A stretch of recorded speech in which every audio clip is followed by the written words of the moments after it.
Hey, what's going on, everybody? Welcome back. Monday slate. We have 11 games today. A lot of news that we're waiting on. A lot of guys are out today, so it's going to be a crazy slate. Should get a lot more news come this afternoon, so this slate could look completely different than it does right now. But I'm going to go ahead and break it down with the news that we have right now. So let's get right into it. As always, appreciate if you guys hit the like button, subscribe if you haven't already. All that good stuff really helps me out and helps the channel out. So looking at point guard, you got a lot of guys out. Everybody above 9K is out or questionable except for Russell Westbrook. Westbrook coming off of a dud. They are on a back-to-back here against the Spurs at home. Expect Westbrook to bounce back here. Just didn't really have it going the whole game. He just was kind of letting Beal just control the ball a little bit. Only had 5 rebounds. Still played good minutes, but wasn't as aggressive as we've seen him be in the games past. It's a great spot to go back to him if you wanted to. Spurs are about an average defense, especially if we get some more value. If like Luka Doncic is out and Porzingis is out, the Mavs are on a back-to-back. They're playing the Warriors tomorrow night, so there's a good chance at least one of Doncic and Porzingis sit today, if not both of them, and that would just open up all the value in the world to get up to guys like Westbrook at point guard. Van Fleet is $8,300. Don't know what the Raptors are doing after resting. They're like resting Van Fleet, resting Lowry for so many games.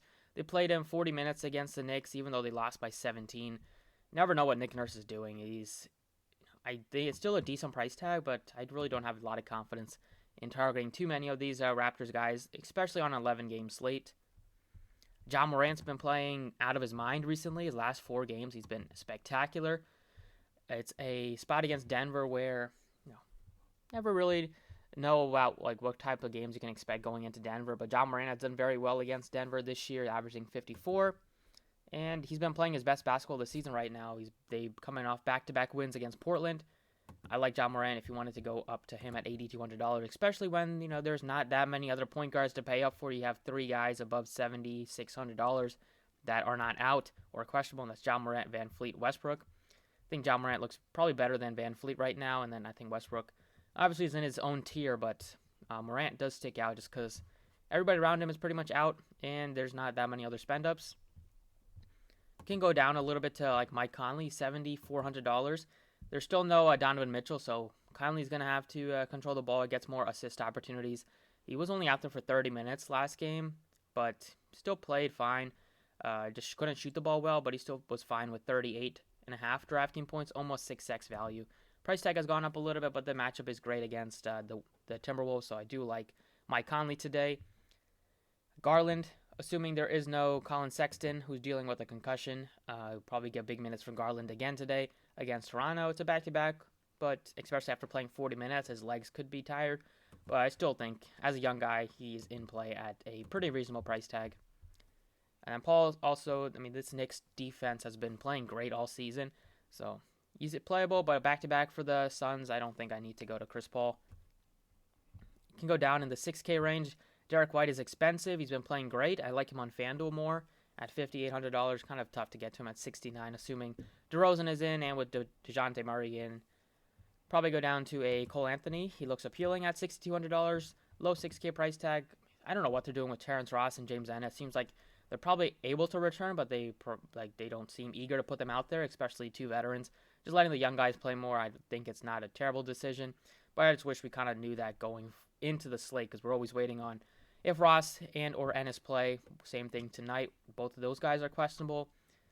Cole Anthony looks appealing if they miss. Even if they play, he's playable, but they will look a little bit better if there's no Ross and Ennis. And then Russell is 64. He's been playing great. Even though he comes off the bench, he's been getting a lot of usage, closing the games out against the Jazz. They just played them, and he did play well against them with 32 and 3/4 DraftKings points. Played 31 minutes, so his first time basically in so long that he's got over 30 minutes. That's a great sign. Still coming off the bench, but if he's able to get 30 plus minutes, he should be able to hit value at a reasonable price tag. And then we have guys that are affordable, like a Theo Maledon for tournaments. There's no Lou Dort today, so a little bit more offense responsibility is going to fall on like Maledon. In the 4K range, we have Campazzo's 49. It's kind of pricey. Nuggets are not only missing Jamal Murray for the rest of the year, but Will Barton is out for a little bit with a hamstring injury, so you'll see Campazzo just play a little bit more and just get you a little bit more usage. Did rack up 13 assists last game, so Campazzo does give you some upside there. Then you have Goodwin, 43, Lou Williams. They started Goodwin in the second half in front of Solomon Hill. If he starts today, the whole game, he looks appealing at a pretty reasonable price tag. And then Lou Williams just caught absolute fire in the fourth quarter. If you watch that game, Lou Williams and Bogdanovich were just raining threes the entire fourth. It was super impressive and fun to watch. Williams started the game like 0 of 7, and he finished 5 of 12, so made his last 5 shots. Good spot for him against the Pistons without Trae Young. And those are the main piece of value. If you wanted to go cheaper, you have Ty Jerome, $3,600. No Dort. He'll see good minutes off the bench. Right now, I'm going to go with Halliburton is $6,800. He played really good last night starting in place of De'Aaron Fox. Should start again today. And the matchup against Dallas Mavs, they could be very limited. This game could be a one to stack up if there is no Luka and there is no Porzingis today. Halliburton ended up playing 37 minutes, finished 10 of 20 from the floor, 42 DraftKings points. Still a good price tag at $6,800 for the minutes that he'll play, and the potential to get up to a double-double with assists. At shooting guard, you can play his teammate. Buddy Hield was great shooting the ball, made 6 of 8 from distance last night, 9 of 13 overall. He's going to get a lot of usage, play a lot of minutes, take a lot of shots. Good spot to go to Buddy Hield again. As well, him and Halliburton are just going to take a lot of the offense, and Barnes. Other guys that look appealing are Paul George, $9,600. Going to be playing without Kawhi Leonard again. Great matchup against the Pelicans. Should be super fast-paced. We've seen Paul George top 60 DraftKings points in 3 of 5 and top over 55 in 4 of 5. Without Kawhi, he's going to play about probably 37 to 38 minutes. Really good matchup for him. I think he's a great spend-up. You have Booker, Van Fleet. They look okay. They're not on my priority list right now. Can save some money and go down in the 5K range for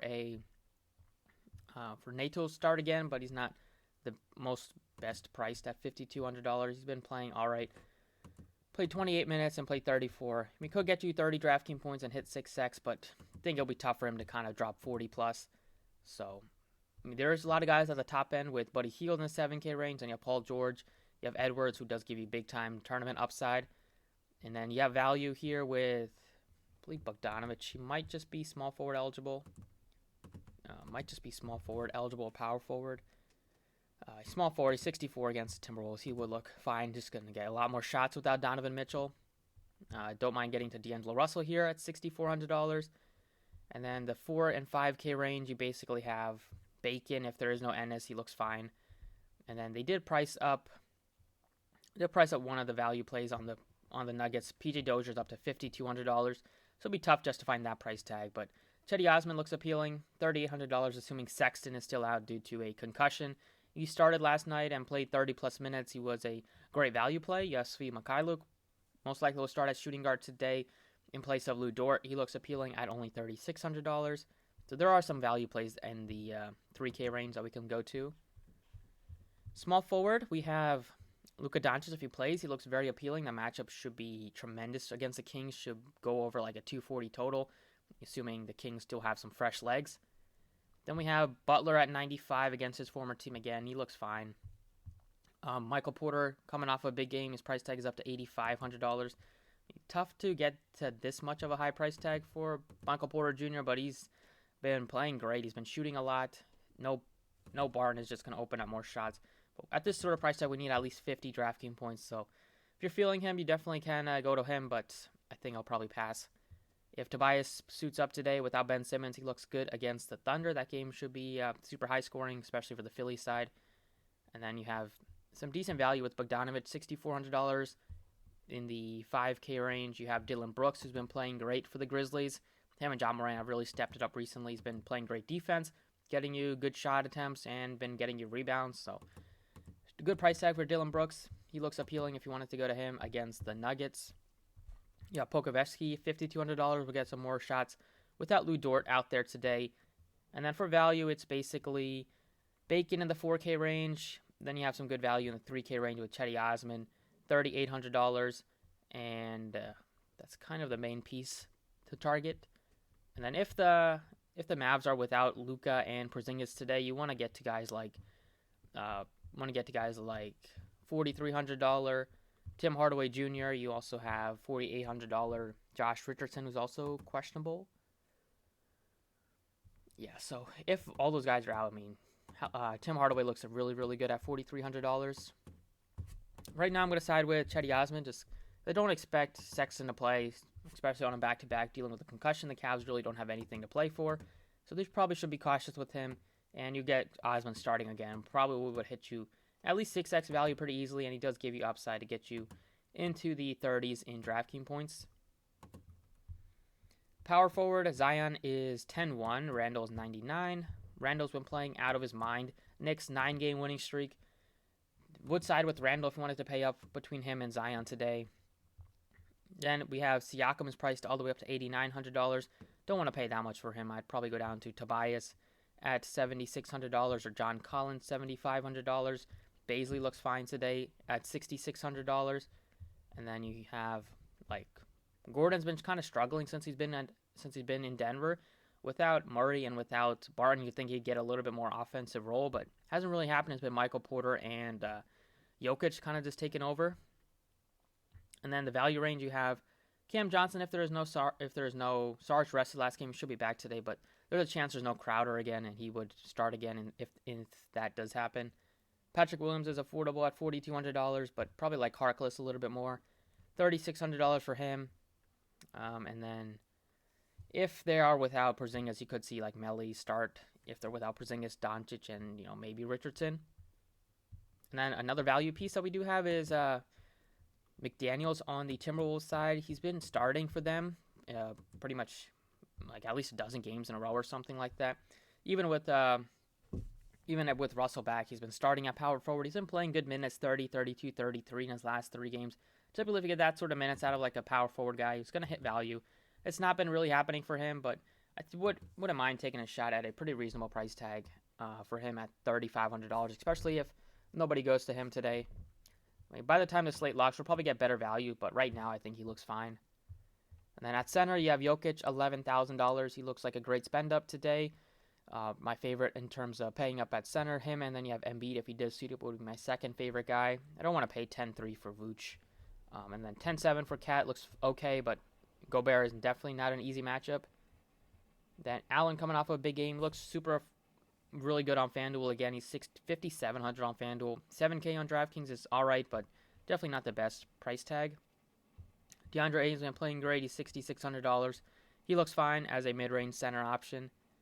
And then we have some value here. If you wanted to go to Nerlens Noel, he's $4,500. Starting at center, playing all right minutes. I mean, normally he's going to get you like in the 20s. He can get up to like 30-plus DraftKings points. So he looks like a fine center option today against DeAndre Ayton. Right now I'm going to go with Jokic just because he's been absolutely dominant against the Grizzlies this year. Expect more of the same today at home, and just having to take more of an offensive role without Murray and without Barton. And the minutes are still there for him every single game. It was a blowout against the Rockets, so he didn't have to play huge minutes in the fourth. But he still gives you like 75, 80 point upside on his ceiling performances. And then at guard here, I'm going to go with Paul George. Paul George, $9,600. Expecting another like 60 DraftKings points close to a performance out of him. The matchup is just really, really good. He's looked great. Take 27 shots against the Rockets. He's absolutely chucking out there. You get Paul George shooting 25, 27, 29 times recently. Good chance he at least hits you 50, if not 60 plus DraftKings points. So going to side with him. Him and Jokic are my 2 favorite pay-ups right now, and then potentially can get up to Westbrook if we needed to. But that's it for the DraftKings side. Definitely waiting on a lot of news, so this slate could change a lot. But I do like Jokic a lot. I do like Paul George, and then we got some value on the Sacramento side, and then we have some like cheaper value on the Cleveland side, especially if there's no Sexton, and then you could go to McDaniels as a punt power forward option. So that's it for DK. Let's go ahead and jump over to FanDuel. All right, on FanDuel, point guard, you have Doncic 11-5, Westbrook 11-2. Right now, I have to side with Westbrook because Doncic might not play, and that game is the last game on the slate. But I do like the price tags on like John Morant. He's $7,900. Been playing great. We can go down to Mike Conley's only $7,100. Then you have some good price tags here with Kobe White, $6,300. Lonzo, only $6,100. And then Derek White's been playing great for the Spurs. He is only $5,800. Been playing big minutes for them. And the matchup is one of the best you can ask for against Washington. And then the really cheap value play that we do have is Teo Maladon at $4,700. Do think it's a good spot to target him just because there's no Lou Dort today. His price tag is still kind of unreasonably cheap. He still plays good minutes, over 30 in his last two, 31, 36. And he still gets good usage. Even if he has a bad game, he's probably going to finish with like low 20s. Occasionally can get into the teens, which would suck, but I'm expecting him to at least be able to hit value without Lou Dort, and he's not going to have to worry about being defended by Ben Simmons today, who's out. So matched up against like George Hill, who's still a decent defender, but definitely not as good as Ben Simmons. At shooting guard, Paul George is up to 10K. He still looks reasonable. I probably like him a little bit more than Bradley Beal in a similar price range, but you can also go down to like a Van Fleet if you think he's going to get you big minutes again. You have D'Angelo Russell at $6,300, but the FanDuel did not price up the Kings guys, so they are going to be priorities on FanDuel. They're still good plays on DraftKings, but definitely priorities on FanDuel. Halliburton, only $6,100, doesn't make a lot of sense. You can go down to Clarkson, you can go down to Dylan Brooks. They all both look appealing. And then if there is no Doncic, you see Jalen Brunson start. He's only $5,200. Might want to leave a spot open in case you can pivot to him. But definitely like Halliburton the most. Small forward, we have Porter has a good price tag. Edwards pretty affordable still, but Buddy Hield only $6,600. I still like to get to him. We can go even cheaper with like in the $550, $400 range. You have Bogdanovic. He's going to get you a lot of shots without Donovan Mitchell.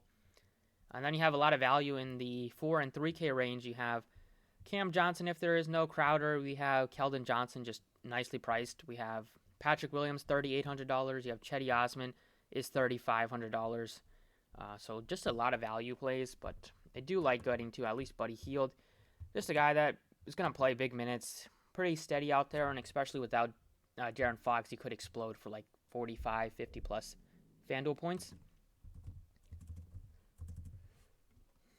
Moving on to power forward, we have another very nicely priced Thunder player. We'll get to him, but if you wanted to pay up here, you can go to Randall. He's 10-1, or Zion. Pascal at 9K is probably not one I'll get to. I like Barnes. I like Collins. I like Harris. Probably rank it Harris, Barnes, Collins in that range. And then you have Jaren Jackson at a good price tag, but his minutes are still limited, so kind of tough for him to hit you a ceiling performance. And then for value here, you have Gordon below 5K, so he could be worth a shot on FanDuel, but do have Pokusevski, only $4,400. McDaniels is $43. He looks better on DraftKings, but could take a shot on FanDuel. And then you have Roby is $4,100. He is going to play at least like 20, 25 minutes for them. He can get you a value pretty easily. And then you have Markkanen and Clark both below 4K as pure pump plays. But I will side with probably getting up to maybe Tobias if he does suit up. But right now, if we don't know his status, I'll go with Pokusevski. It's $4,400. I love the price tags on him and Maladon, especially when people might not go to them on a 11-game slate. On FanDuel, they just seem a little bit too cheap for me, so I'll gladly pay, combine like barely over $9,000 for these two guys. They can, if they both have big games, they'll probably get you like, there's a chance they can get you 60, 65, 70 FanDuel points. At center, Jokic still looking like a great spend up, but I do like Vooch's price tag at only $8,700. Might, on DraftKings they're not very separated by much, but there's a big gap on FanDuel, so I like Vooch, probably better point per dollar play. And then the best play I think is just really affordable. He's $5,700 for Jared Allen. If there's no Sexton, you'll just see more offense go to guys like Allen and some of the front court players like Love. He ended up playing 34 minutes, was a monster out there against Washington. I think he can have another solid game. I'm not expecting 56, but at this price tag, 30, 35, 36 FanDuel points is more than 6x value, and he's just too cheap, I would say. So if you're not getting up to Jokic or Vooch, I would say go down to a Jared Allen. And that's it for the first look at this slate. Thank you guys for watching. Best of luck tonight. I'll see you all next time.